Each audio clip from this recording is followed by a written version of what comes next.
What if your next customer never even visits your website because ChatGPT already gave them the answer? Google isn't the only search engine anymore. And if your brand isn't showing up in AI tools like ChatGPT, Perplexity, or Google Search Generative Experience, you're invisible where it counts. In today's episode of Strategy Talks, I'm joined by Jason Khoo, an AI visibility strategist who helps brands get discovered by large language models without bloated SEO budgets or endless blog posts. You'll hear exactly how small teams, like your team, can adapt their content, optimize smarter, and earn visibility in the feed that matters now. If you're ready to stop guessing and start showing up, this one's for you. This is Strategy Talks. Stay tuned. I'll be right back.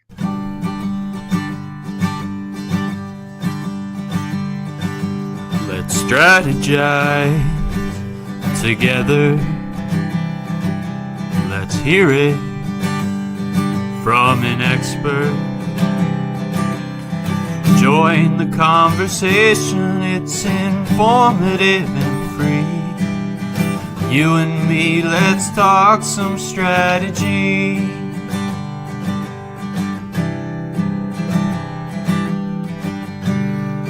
Now here's your host, Dorien Morin-van.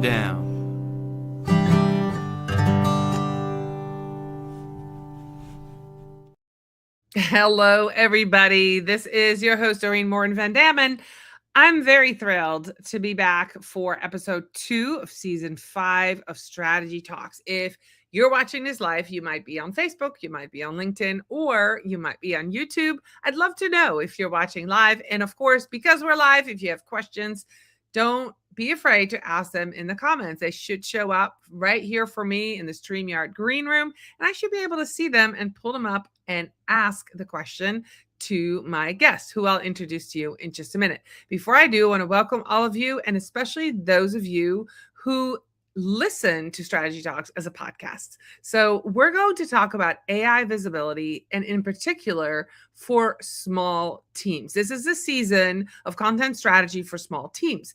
How do we, with smaller teams, smaller budgets, still get seen in this time of AI? And that's what we're really talking about all year long. So an AI visibility strategist is meeting us today right here on Strategy Talks. So I'm going to introduce to you Jason Khoo. How are you today, Jason? Hey, I'm doing good. Awesome. So we're going to talk about AI visibility. So let's start out with, is there a difference right now? I keep saying, this is content strategy for small teams. This is the season 2026. Is there a big difference when you have a huge budget and a small budget in what you do? Or is it just bigger budget, you can do the same thing, but more of it? Or is there really a difference in the ability to be seen? Yeah, much like any other marketing capacity, I'd say in the early days of AI visibility, smaller teams with smaller budgets can punch up in weight class, but AI visibility quickly is becoming, and you talk to a lot of the people who are researching this, it's really similar to SEO. If I wanted to be more saying it with my chest, it's pretty much SEO squared.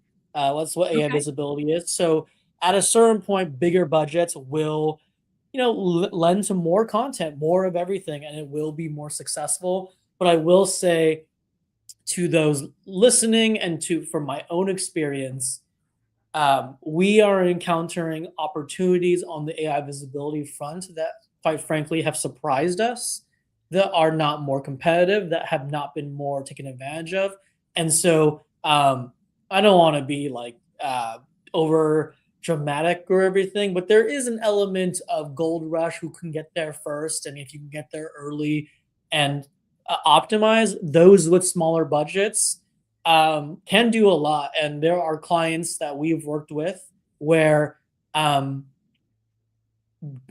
it doesn't seem like budget is the issue right now of deciding factor of who's winning at AI visibility.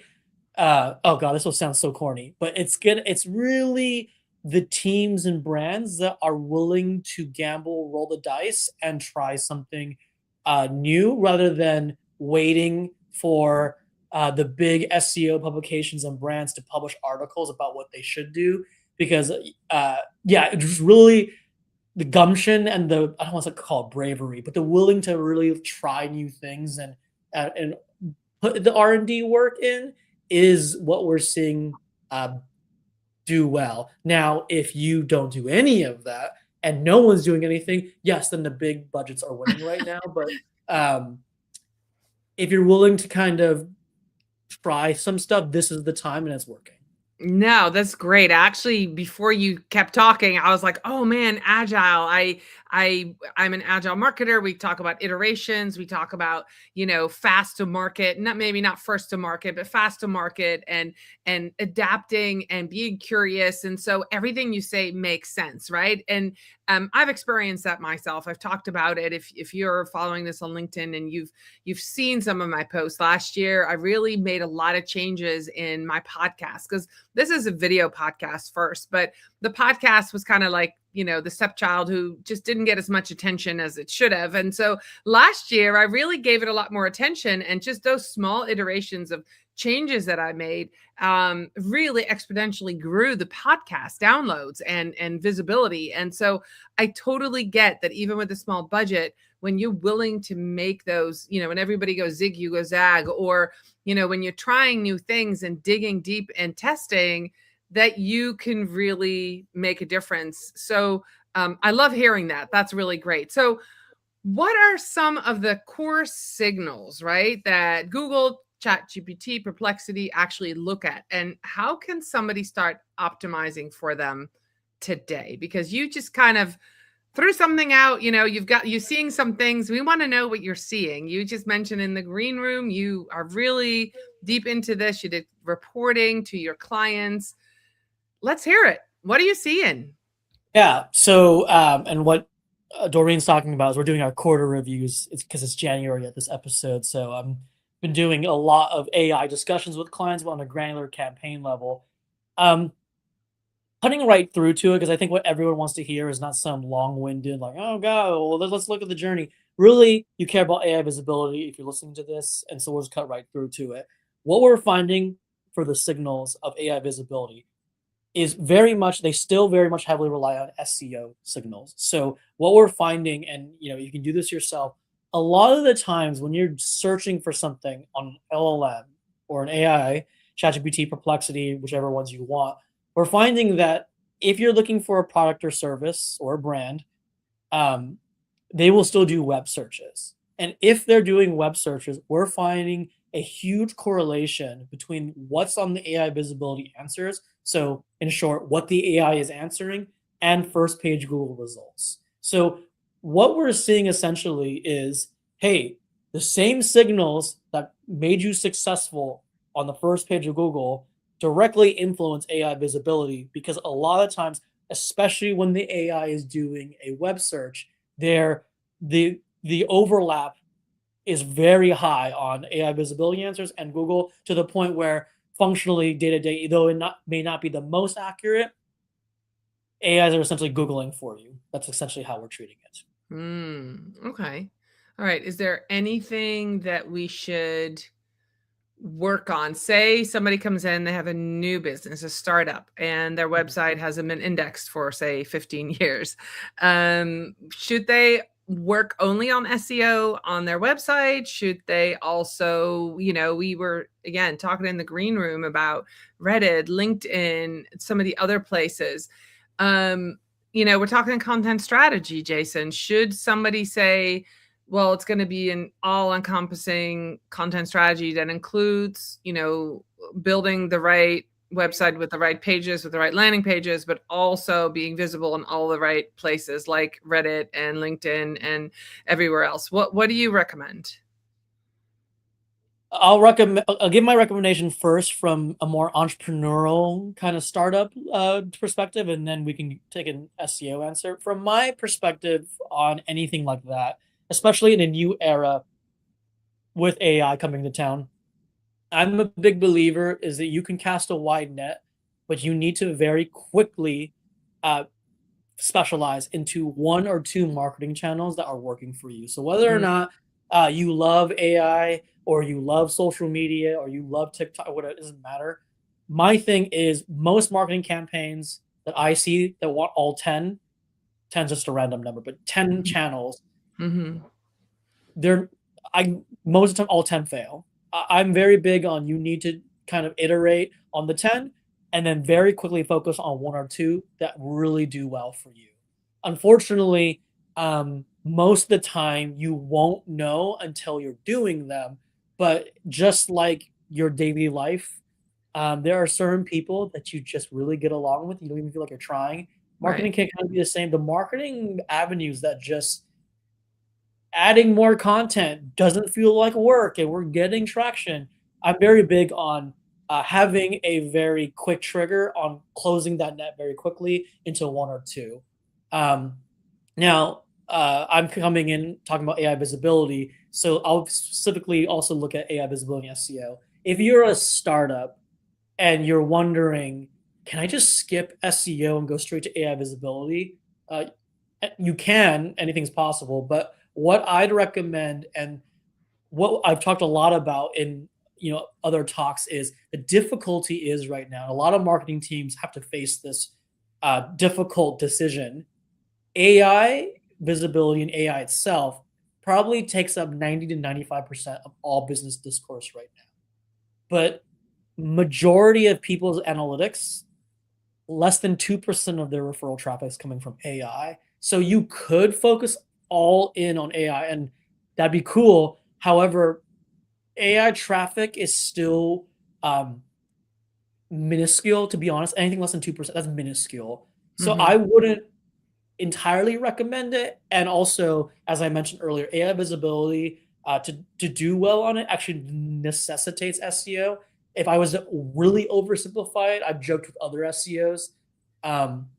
SEOs meaning people who do SEO. I got AI it. vis- yeah, AI visibility is a car with a new paint job. That's kind of how it feels at times. It's not that simplistic. So I wouldn't, if I was an advisor to a startup, I'd be like, I don't think you can leapfrog it. I think you'd have to do SEO and AI visibility. All right. So that's the SEO side of things. Yeah. Yeah, no, that's great. And I want to go back to what you said earlier about, somebody doing 10 channels and then really focusing in on one or two quickly from a content perspective as a content strategist. That also makes sense because it's really hard to create 10 pieces of content that land for 10 different audiences. So for me, I always say to clients, especially even a startup, pick the one that where your ICP is, where they hang out, and create content for that channel with that ICP in mind.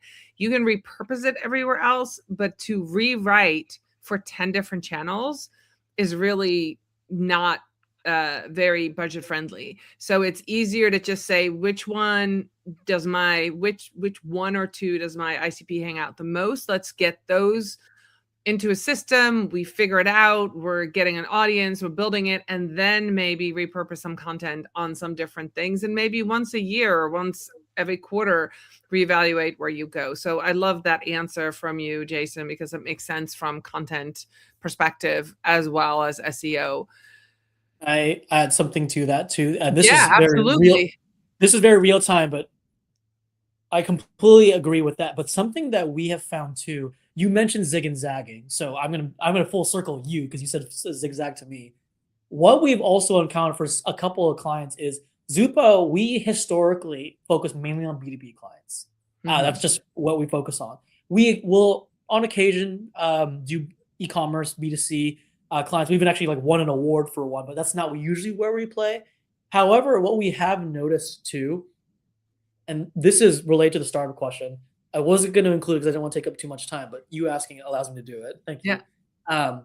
It's really me butting in that lets me to do it, but whatever. No, this is great. I love it. We encountered multiple opportunities in Q4 of 2025 where we had two businesses talk to us about SEO only because they were very intrigued about AI, and we did SEO research for them. And these two companies were historically ICP is going to be on social media and the likes, right? And I won't name the companies to keep it private, but it was a jewelry company, the tea company. And when we did the SEO research, we were astounded to see that to rank on the first page for those industries was relatively easy because every business competitor thought, let's just go to social because that's where our customers are at. So there is also a case for, do we know our ICP is there, or is that what just every competitor is going to? And is there an opportunity that our entire industry is just not paying attention to, right? So that isn't to say that the ICP thing is incorrect. We've just encountered this, and this has actually blown my mind from a business owner perspective because I'm like, what else is there that's been untouched? I'd also encourage startups and small businesses. Sometimes people are avoiding a channel unknowingly, and that channel can be your blue ocean strategy, that one book and concept, because everyone just thinks to go this way and you go that way. So I just wanted to include that because we've learned a lot on the SEO front. We've been I literally said word for word to one of these people. I said, it's 2026 and the competitiveness is that low. We were like, we should have started this immediately. So there's also that case. Yeah, no, as a content strategist, I always do competitor analysis, and I don't do it because I want to copy what everybody's doing. I want to find out what they're not doing and where the opportunity is. So I love this conversation. Absolutely true. People used to come to me and say, oh, I want to be on Pinterest. And my question was, why do you want to be on Pinterest? Well, so-and-so told me to be on it. I'm like, that is not a good reason. But when we figure out if none of your competitors are there, there's an opportunity for you to get web traffic, then maybe we can be there, right? But definitely want to look, we don't want to do and copy your competitor's playbook. We want to do something else. We want to do something innovative, something different.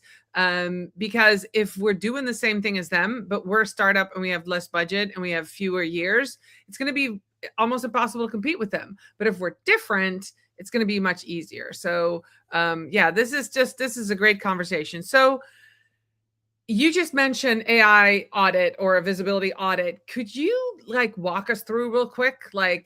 Is there a tool to use or, a red flag to see or an opportunity? What do you do when you do that? I mean, you don't have to explain your whole process, but can you give us a little bit of background? Yeah, I'll answer, I think, the spirit or essence of it.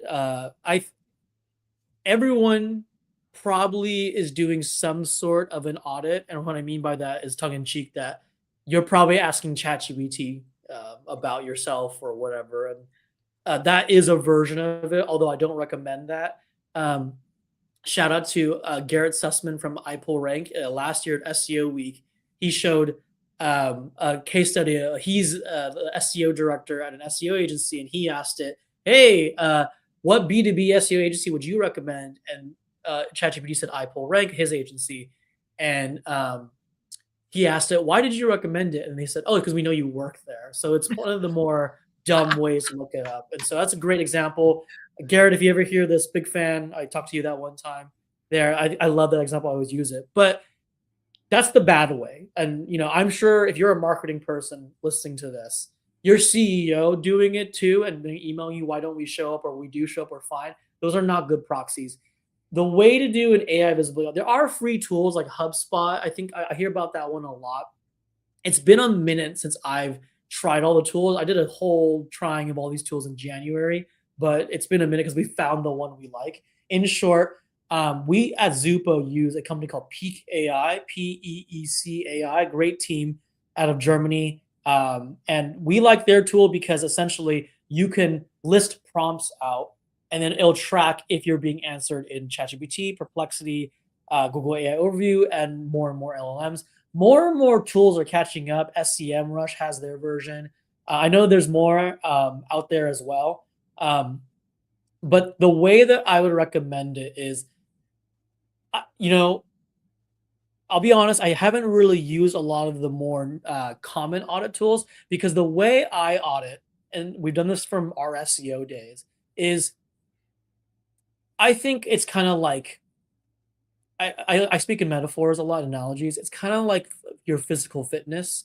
Like, am I healthy enough? Well, what are you going to do? Are you going to run a marathon? Or are you going to play pickup basketball every Saturday? Are you just trying to not die? Like, you know what I mean? Like, what is that? And the way I like to do AI visibility audits is stress test it to its most pure form. When we ask AI prompts like, just use Zupo, for example, we want to hire a GEO agency, or we've been hearing a lot about AI visibility. Who are some experts on that? Or, hey, we want to evolve our SEO. We're looking for an AEO company. Do you appear? That is all that matters. I'm not a big fan of this holistic checkup of, well, what does it say about us? And are we appear? To me, although that information is important, in a vacuum, I don't think it's that important. I think most companies, there's two things that you really need to care about. One, when someone searches for a prompt that is essentially looking for our solution but doesn't name us, are we in the answer? And then two, what is the sentiment of those answers? Is it actually recommending us or is it not recommending us? And Mm. that's a really big one too. So I really like that form of audit.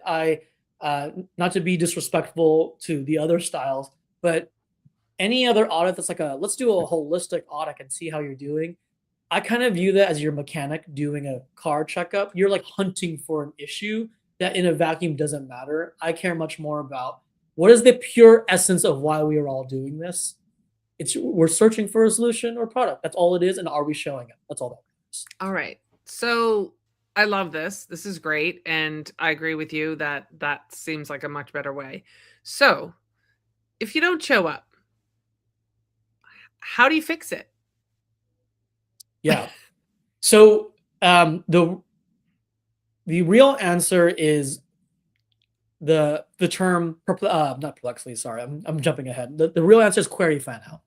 This Okay. was, and I'm really big on giving credit to people where I hear them first. This is from Mike King, also iPull Rank, and he's the founder of iPull Rank. And I remember seeing this at SEO Week in New York. And query fan out is the answer. So what that means is that when you are asking the AI a question, and I think I said this earlier already, but I've given this talk like 5 times, so I can't remember. But essentially, AI is doing web searches when you are asking it questions.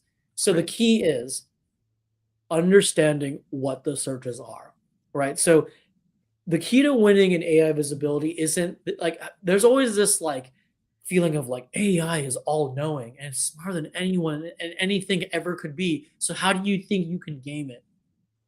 I think that's so off base, and that the real thing is what AI is replacing is not you, it is replacing your fingers on a keyboard. AI is essentially doing the searches for you, multiples of them, synthesizing it into one answer, and then giving you a recommendation. So, as a marketer and strategist, what we have to figure out is let's not worry about the AI. What we're trying to figure out is what is the AI searching for? Don't get involved in this like ego thing of who and what this AI is. It's more like, no, the AI is doing web searches. If you can appear in the web searches that AI is doing for you, you will be in the AI visibility answers. So query fan out is a really jargony term for query, which means search. Fan out means fanning out. It just understanding all the searches that the AIs are doing when you ask it a certain questions. If you know what questions it's searching for or what searches it's going for, you can reverse engineer. You know that what's searching for, you got to be on the first page, right? So this is for the small teams. This is something actionable that you can do right now. My team does this right now. Perplexity will actually tell you searches it does off your prompts. So what you can go do is if you want to stress test exactly what I just spoke about, ask Perplexity a related prompt that you want your brand to appear for. Perplexity will tell you what it's searching for, and it gives you the roadmap to okay, well we got to make sure we got to rank for those things. Wow. That's a great tip. So recapping that, if you want to do that query fan out, you said, Yeah, right? That's what you called it. Use the tool Perplexity and find out, exactly how they're searching for you, for how you want to show up. And yeah, the reality is a lot of people have also changed, or they are changing how they speak into Google, or what they type into Google, and how they ask AI. So understanding that people go is more of a conversation that they're having with AI versus, um, I used to say, how to sew on a button, and a YouTube video would come up, but if I was talking to ChatGPT, I'm like, hey, my button keeps falling off. I think I might need to learn how to sew it on. What's the best way to learn? Right. And I'm not necessarily looking for a video. I just want a quick way to fix the problem that I have. So understanding also how your customers and how people are looking, how they're talking into a tool like that, is also going to be helpful. My thought. This is great. What a great conversation, Jason. All right. So is there a mistake that you see people make when they maybe, with SEO, especially 2025? We just finished a crazy year in marketing. Let's just say it out loud. 2025 was crazy. AI came onto the scene so hard, so fast in 2024. And I would say 2025 is just, teams didn't know what to do. Everybody wanted to adopt and adapt AI, and fired whole teams and decided that, AI was going to do all this stuff. And I saw what you probably similar to what you saw in Q4. Everybody was rehiring people, me, you, right? And they realized that it didn't work the way they thought it was going to work. So are there what can we learn from that, or what mistakes have you seen people make as far as, trying to be visible in AI? Does it mean putting too many eggs in one basket? Say, everybody's flocked to Reddit because they heard that you need to be on Reddit, or, they spend half their budget on, like, is there something that you see that people do and you're like, please stop doing that? Yeah. Um, it's gonna be you're gonna notice a theme from earlier what I answered, but to me, it's not really an AI visibility strategy if you're like, AI likes this, so let's do it and we'll get picked up. I think I'm coming up with this on the spot, but it's kind of like, I view those strategies as a damsel in distress strategy. You're like, oh, well, maybe if we look pretty, the knight in shining armor of AI will pick us of all the other damsels in distress and show us. I don't think that's an actual strategy. That's hoping someone will come save you. So I understand there is a place for optimization and making sure your site can get picked up. But I think if you're a firm who wants to be AI visibility ready, you just have to initiate actions. And those actions must be tied to actual, I don't want to use the word outcomes because that's still super vague.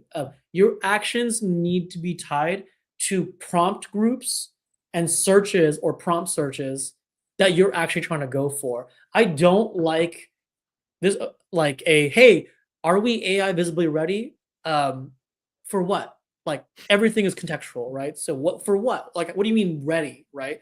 Ready that AI can read us. All that matters is when again we ask AI the prompt of, should I go, we're looking for this product or solution, who do you recommend? If you do not show up, that's all that matters. That's the test. So again, my strategy is I think people will reverse it. Oh, tell us we look good and we're good to go. The only true checkbox if you're healthy is doing the prompt checking. Are you actually showing up or not? If you're not showing up, then your strategy can be boiled down from that. Other than that, though, yeah, this like, are we good? Are we AI ready? I think it's a meaningless exercise just to make yourself feel good, but I don't think it's a true tell of what's going All right. So that's a great answer. And I like that because it gives somebody, you go back to, the prompt testing, and let's just see if you're there. And if you're not, you need to do some work. So how can we measure success in AI visibility? Are there any metrics we need to look at, or is the success we show up in the queries? Yeah, in short, yes, it's if you show up. The metric that is the one to use right now is AI visibility percentage, how often you're appearing. Mm, AI can often respond to a question differently, even if you ask the same question twice in a 5-minute period. So mm, the real measurement, as opposed to like Traditional SEO is Google rankings. Where are you? You want to be the first 10, ideally higher up on 1 and 2. AI visibility is a percentage score where how often are you appearing when being asked. Obviously, you want 100%. Right now, because we're so early, we deem anything above 50% good. 75 is very good. Again, if you could do 100, wonderful. That's where we really like to play. A nuance I really care about. This is debatable. This is my personal opinion of it. I don't consider you ranking in sources as a victory. If you are ranking in the sources and citations, but you're not in the answer, I don't deem it a victory because I don't think users are going to sources. I think they're Mm, pretty much just looking at the answer and moving on. So there's a lot of these temptations or things that can take you off the path. I really only care about AI visibility. Was the percentage time we are in the mention. Sources is great, but it's just how often are we appearing in the answers itself? And then if you're really good, you're already getting 100%. What you then could care about is when AI visibility gives the answer, are we first on the list? Are we second mm. on the list? Um, that's if you're tax squad elite, but I don't think you need to worry about that just yet. Just worry about your visibility percentage. Again, we use Peak. SEMrush has their version. I know there's other tools out there. Some of them I've met you before. I apologize. I'm not saying your guys' names. It's just haven't tested a lot of these guys. But visibility percentage, which is a percentage score, not a flat number, like ranking position, percentage score. That's how I would encourage you to measure it. If you don't want to use a tool because you just don't have software budget, you could jimmy rig it and do a little bit more guerrilla marketing style. What I would recommend on that front is ChatGPT and Perplexity. I think all of them do actually have a like their version of incognito. I think they call it temporary chat. You could do a temporary chat, and what you could do is ask it the same question, 10 times over a 48-hour period, 24-hour period. You can pick the time period, and then document the answers and then check it yourself. I don't really recommend it, but I had my days of guerrilla marketing, but I had no budget, so you could do that as well. All right. That's actually a great thing. I've got one last question for you. So before we wrap it up, Jason, looking ahead 6 months, 12 months, what changes do you expect in how brands get discovered in AI feeds? And what should small teams prepare for right now? If you can forecast anything for those that might be listening, especially in January 2026, but maybe a couple months down the road, if they find this podcast or listen to it and they're like, man, Jason Khoo, he was on the ball, we need to be doing this. What would you recommend people work on? Uh, this is definitely a receipts question. I'm definitely going to get it wrong. I'm a terrible bettor. That's why I don't bet on anything. So I'm just putting it out that I'm probably going to be wrong. But to me, the biggest update happened in the last, I think, 4 or 5 days. ChatGPT announced they're going to be rolling out ads on ChatGPT. This came from their own company blog. So it's finally happening. I thought it was going to happen earlier. Why that's so important as an SEO is right now there is no data on prompt volume. So we don't know how much a prompt is being used and so on and so forth. If history repeats itself, Google only came out with search volume and that info when they came out with Google Ads because they needed to Mm, provide that to advertisers. With ChatGPT coming out with ads, we are hopeful that in the next 6 to 9 months, maybe a year, prompt maybe it won't be prompt volume, but some version of that data will come out, and that we'll have better ability to understand what the highest frequency of prompts are. Um, and I understand for those who are really nuanced, little words here and there can change a prompt, but you can still do the essence of a prompt. Also, attribution should get a lot better. Right now, attribution for AI is very difficult. And what I mean by that is if you use AI right now and you ask it to recommend you a brand, more often than not, it does not give you a link. It just tells you the brand. And then you have to go onto Google or directly to the website and more often than not, you don't know the URL, so you can Google it, find them, go to the site. That in analytics will be sourced as Google, which is not accurate because that actually should be AI first. I don't see if you're ChatGPT and you're these AI brands, I'm not letting another company or channel take attribution because I need to prove to advertisers that that was us doing it. So I do see attribution and referral traffic increasing for AI. And I think what does that mean? Uh, it's actually I am not the world is ending person. I'm not a Debbie Downer, so I'm going to tell you I think it's a good thing. I We are all operating somewhat in the dark with AI and SEO. AI visibility, and of course, like SEO derives from it. But with ads coming out, I do see a much more clear path because they're gonna be forced to if history repeats itself. And I'm a very big history will repeat itself kind of guy. Wow, this is so good. I saw that it came out and I was like, so what are the consequences? But I didn't even think about ads coming onto a platform is forcing the platform to be more transparent with their data. That makes sense because people are Yeah, they're expecting people to give them money. yeah, So that makes sense. I mean, there are always going to be people who are going to give their money to the platform without expecting any data. But there's a lot of people who won't until they see some data. So, and especially big decision makers, they're like, well, we'll test it a little bit, but in order to extend the budget, we actually need to have some numbers. So that makes a lot of sense. I love how you tied all that together. So we've come to the end of this. This was a great conversation, Jason. I really appreciate it. This is another great one to kick off season 5 of Strategy Talks. Before I'm going to let you tell people how to contact you if they want to work with you or learn more or follow you. I'm going to put this banner up. I just kicked off a community on School for Strategy Talks where viewers, listeners, and my guests can all come together and continue conversation. So join that community. If you're listening to the podcast, the link should be in the show notes. And of course, if you're watching this on the replay, the community will be in the show notes as well. Jason, how can people find you? You mentioned your company, so go ahead, mention that again. And where are you most active on social yourself? yeah. I'm Jason, which wow, I'll do the intro again. So I'm Jason, of course. I run an agency called Zupo, which is actually a namesake for my great grandmother, my Zupo. So Zupo. You can find us obviously on Google because we do SEO and AI. You'll find us there because we're doing a lot of work there. In terms of social media, I am a weird millennial. I'm not really on social media. You can find my Insta, but I don't think a post has been on in like 3 years. Um, you just want to find me on LinkedIn.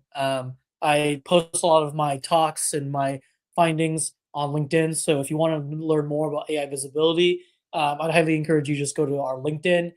You can always email me. I'm not going to give it out, but you can always, it's pretty easy to find. On LinkedIn, I think can tell it to you once you connect with me. But yeah, LinkedIn's the way to go. I'm based in New York City. So if you ever have a conference here, I'm often around and I'm happy to always meet up or I give talks in the area as well. So you can always find us there. But yeah, that's probably the best way, either our website or LinkedIn. All right. Well, I've really enjoyed our conversation, Jason, and I'm really heavily invested myself, especially as, as I'm seeing some movement in, AI and being found and watching my traffic and just wanting to learn more because I'm doing content strategy for clients. This has been eye-opening to me, and I would love to have you back in 6 to 12 months and see if any of those predictions came true. But this was a fascinating conversation. If you guys have watched this live or on the replay, let us know in the comments that you were here and that Jason was helpful to you. Don't forget to join the school community, and I'll be back next week with another episode of Strategy Talks. Bye, everybody.